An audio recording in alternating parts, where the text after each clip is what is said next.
guys, welcome to my channel Legal Classes. So today's topic is two schools of law of Hindu Succession Act. So let's get started. So there are two schools of law, that is Mitakshara and Dayabhaga. इसको हम difference के basis पे पढ़ते हैं तो हमारे लिए understand करने के लिए ज़्यादा इजी रहेगा. सो हमारा जो फर्स्ट बेसिस ऑफ डिफरेंस है that is interpretation. So Mitakshara school का इंटरप्रिटेशन विजनेश्वरा ने किया था और दया भागा स्कूल का इंटरप्रिटेशन जेमुतवाहन ने किया था. सो सेकेंड डिफरेंस का बेसिस आता है एप्लीकेबिलिटी का.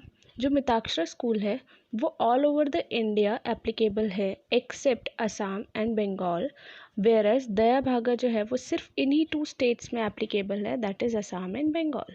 अच्छा, ये जो हम स्कूल पढ़ रहे हैं ये दोनों स्कूल जो हैं ये सक्सेशन एक्ट के लिए काम आते हैं, यानी कि प्रॉपर्टी कैसे डिवॉल्व होगी जॉइंट फैमिली प्रॉपर्टी, ये उसके लिए काम आते हैं. सो एक जॉइंट फैमिली में कौन कौन कंसिस्ट करता है ये इसका थर्ड बेसिस बनता है.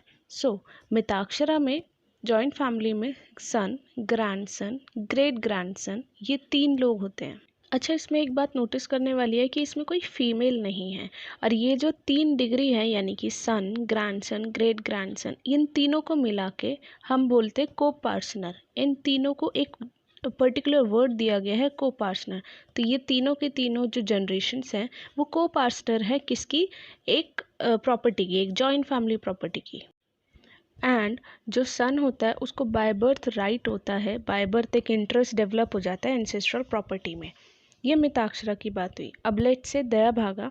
दया भागा में क्या होता है, कोई को पार्टनरी राइट ही नहीं होता किसी सन का. क्यों? क्योंकि वहाँ पे प्रॉपर्टी डिवॉल्व पहले नहीं बाद में होती है, यानी कि जब फादर की डेथ होती है तब उसकी प्रॉपर्टी को डिवॉल्व किया जाता है, उससे पहले उसकी प्रॉपर्टी डिवॉल्व नहीं हो सकती. So next basis of difference है इंटरेस्ट इन प्रॉपर्टी. मिताक्षरा में interest in property keeps on fluctuating. मतलब जो फादर है वो अपने किसी बेटे को प्रॉपर्टी दे सकता है, किसी को नहीं दे सकता, किसी को कम दे सकता है, किसी को ज़्यादा दे सकता है, फ्लक्चुएट होती रहती है. Where as in Dayabhaga जो को पार्टनर है वो अपना एक फिक्स्ड शेयर लेते हैं. सपोज किसी फादर की डेथ हो जाती है, उसके 100% प्रॉपर्टी में से 50-50 डिवाइड हो जाएगा अगर दो बेटे हैं उसके, और अगर चार बेटे हैं तो 25 each. So next basis of difference है यूनिटी ऑफ पोजेशन. मिताक्षरा में ये कहा जाता है one is born with property because by birth property right मिलता है, और अगर अपने उस प्रॉपर्टी के शेयर को, अपने इस इंटरेस्ट को वो अलग करना चाहता है, सेपरेट करना चाहता है, तो वो भी कर सकता है by filing a suit. Where as in Dayabhaga कोई भी को पार्टनर ये नहीं कह सकता कि ये वाला प्रॉपर्टी का हिस्सा मेरा होगा और ये वाला प्रॉपर्टी का हिस्सा मेरा होगा, क्योंकि किसी के पास एक्सक्लूसिव राइट नहीं होता, एक्सक्लूसिव शेयर नहीं होता, पोजेशन नहीं होता उस प्रॉपर्टी का. वो जो प्रॉपर्टी डिवॉल्व होनी है वो after the death of the father ही होगी और इक्वल शेयर ही बटेगा. कोई स्पेसिफाइड शेयर नहीं है अनटिल उसकी विल में ना लिखा हो, फादर की विल में ना लिखा हो. ये इंटरस्टेट की बात कर रहे हैं हम. इंटरस्टेट का मतलब होता है विदाउट विल. सो इसी के साथ बढ़ते हैं हम अपने नेक्स्ट बेसिस पे जो कि है डॉक्ट्रिन ऑफ सर्वाइवरशिप. इस पॉइंट को इलेबोरेट करने से पहले let me tell you doctrine of survivorship होती क्या है. सो डॉक्ट्रिन ऑफ सर्वाइवरशिप को हम टू टाइप्स में पढ़ेंगे, दो पार्ट्स में पढ़ेंगे basically, before 2005 and after 2005. Because 2005 एक ऐसा ईयर है जिसमें एक इस डॉक्ट्रिन को नल एंड वॉइड डिक्लेयर कर दिया गया था. सो इससे पहले की चीज़ क्या थी, इससे पहले का सिनेरियो क्या था, लेट्स सी. जो डिजीज्ड पर्सन है उसकी जो प्रॉपर्टी है वो डिवॉल्व होती थी उसकी को पार्टनर्स में, यानी कि उसके भाइयों में, उसके जो ब्रदर है उनमें होती थी, ना कि उसके सन, डॉटर और विडो में. इसको बोलते थे डॉक्ट्रिन ऑफ सर्वाइवरशिप, यानी कि जो उसको सर्वाइव कर रहा है उस टाइम पे, जो सर्वाइव कर रहे हैं उस प्रॉपर्टी के को पार्टनर्स, उनमें डिवॉल्व होती थी. अब आफ्टर 2005 क्या हुआ, इस डॉक्ट्रिन को नल एंड वॉइड डिक्लेयर कर दिया गया. और अब क्या हुआ, अब जो डिसीज़ की प्रॉपर्टी थी वो को पार्टनर्स को ना जाके उसके सन, डॉटर और विडो को जाती थी. So this was the concept, और यही कंसेप्ट आज हमारे प्रेजेंट में एप्लीकेबल है एज यू ऑल नो. चलते हैं हम अपने बेसिस ऑफ डिफरेंस पे. सो मिताक्षरा में जो प्रॉपर्टी डिवॉल्व होती थी वो होती थी बाय सर्वाइवरशिप, बट ये 2005 के अमेंडमेंट के बाद प्रॉपर्टी जो है वो आइदर टेस्टामेंट्री और इंटरस्टेट डिवॉल्व होने लगी. टेस्टामेंट्री का मतलब होता है बाय विल और इंटरस्टेट का मतलब होता है विदाउट विल.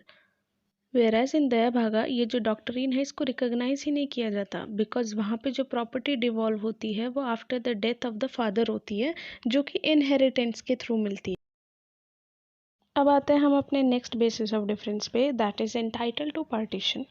मिताक्षरा में son can file a suit against his father, वो अपने फादर के अगेंस्ट सूट फाइल कर सकता है, क्लेम कर सकता है पार्टीशन के लिए कि मुझे इस टाइम इसी वक्त अपने हिस्से की प्रॉपर्टी चाहिए। वेयर एज इन दया भागा सन जो है वो क्लेम नहीं कर सकता, बिकॉज जो प्रॉपर्टी डिवॉल्व होगी वही अगेन उसकी डेथ के बाद होगी, यानी कि फादर की डेथ के बाद होगी, तो उसमें वो क्लेम कर ही नहीं सकता। और दया भागा में एक चीज़ और है कि फादर के पास अनलिमिटेड पावर है कि वो उस प्रॉपर्टी को डिस्पोज ऑफ कर सकता है, उसको सेल कर सकता है, उसको गिफ्ट कर सकता है और बाय विल किसी और को भी दे सकता है। ये फादर की अल्टीमेट पावर होती है अंडर दया भागा स्कूल ऑफ लॉ। सो अब हम आते हैं हम अपने लास्ट बेसिस ऑफ डिफरेंस पे, that is status of women under Mitakshara. पहले फीमेल को को पार्टनर का मेंबर नहीं बनाया जाता था, उसके पास कोई जॉइंट हिंदू फैमिली की प्रॉपर्टी का कोई राइट नहीं था। पर जब से 2005 की अमेंडमेंट हुई है, जो डॉटर है उस फैमिली की, जॉइंट हिंदू फैमिली की डॉटर, उसको राइट बाय बर्थ मिलता है, उसको सेम राइट्स मिलते हैं एज इन प्रॉपर्टी, और उसको सेम लाइबिलिटीज़ भी मिलती हैं जो कि एक सन को मिलती है। बट इसमें एक कंडीशन है कि वो जो डॉटर है वो उसकी उस फैमिली की ट्रू डॉटर होनी चाहिए। डॉटर इन लॉ को पार्टनर का हिस्सा नहीं माना जाता, डॉटर इन लॉ अपनी खुद की फैमिली में को पार्टनरी होगी। Whereas in दया भागा the female can not be a part of को पार्सनरी, बट अगर उसके हस्बैंड की डेथ हो जाती है तो उसकी हस्बैंड की जो प्रॉपर्टी है वो उसको मिल जाएगी by inheritance as a heir, वो एक हायर के तौर पे उसको प्रॉपर्टी मिलेगी, ना कि एज अ को partner. So here we are guys, our lecture is over. If you have any query, kindly comment in the comment box and do like, share and subscribe. Thank you.